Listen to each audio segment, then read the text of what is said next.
Boycott Maldives विवाद थमने का नाम नहीं ले रहा है। जब से पीएम मोदी ने लक्षद्वीप टूर की फोटो सोशल मीडिया पर शेयर की, वहां टूरिज्म को प्रमोट किया और फिर मालदीव के कुछ मंत्रियों ने रेसिस्ट कमेंट कर दिया, उसके बाद से ये विवाद जारी है।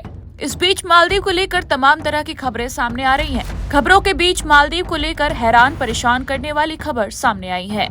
मालदीव जहां पूरी तरह टूरिज्म पर निर्भर है और इस द्वीप के पास पहले से ही जगह की भारी कमी रही है, ऐसे में वेस्ट मैनेजमेंट की तरफ से इसके एक द्वीप को ही डंपिंग यार्ड बना दिया गया है, जो कि आर्टिफिशियल है और इसका नाम थिलाफुशी दिया गया है। इसे ट्रैश आइलैंड भी कहते हैं।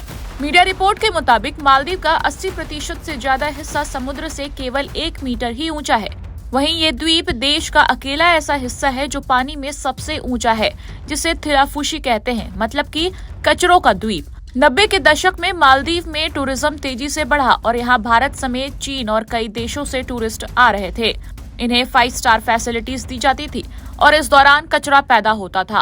अब ऐसे में मालदीव के सामने ये समस्या आई कि इस छोटे से द्वीप के एक हिस्से पर अगर कूड़ा घर बनाया जाता है तो जगह की कमी हो जाती है, जिसका सीधा असर वहाँ के इकोनॉमी पर पड़ता। तो इसका नया रास्ता खोजा गया, जहाँ मालदीव में लैगून को ही द्वीप बना डाला।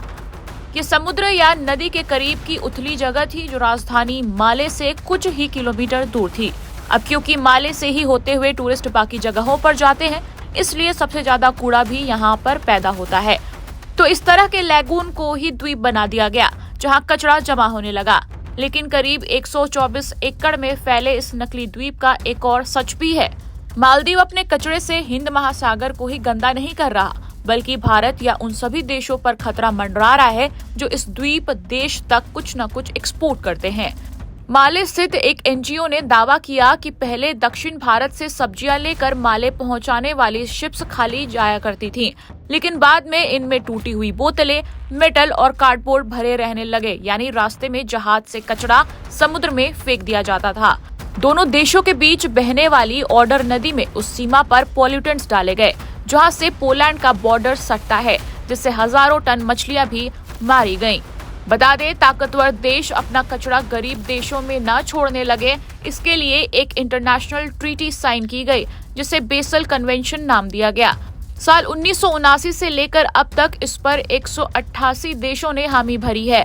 इसमें कचरे की तस्करी रोकने के अलावा कचरे का निपटान और कंट्रोल भी शामिल है। हालांकि इस ट्रीटी से ज्यादा फर्क नहीं पड़ा। माना जा रहा है कि ज्यादातर कूड़ा अफ्रीकी देशों में अब भी भेजा जा रहा है। चलिए ऐसे में जानते हैं कि ट्रैश आइलैंड को लेकर डेटा क्या कहता है। वर्ल्ड बैंक के मुताबिक मालदीव से रोज 860 मैट्रिक टन कचरा पैदा होता है। वहीं सी गोइंग ग्रीन एनजीओ के मुताबिक यहाँ पर हर साल टूरिस्ट की वजह से रोज करीब 3.5 किलो का कूड़ा आता है। वहीं इसमें ज्यादा हिस्सा प्लास्टिक का होता है, जो दबा दिया जाता है या तो फिर जला दिया जाता है।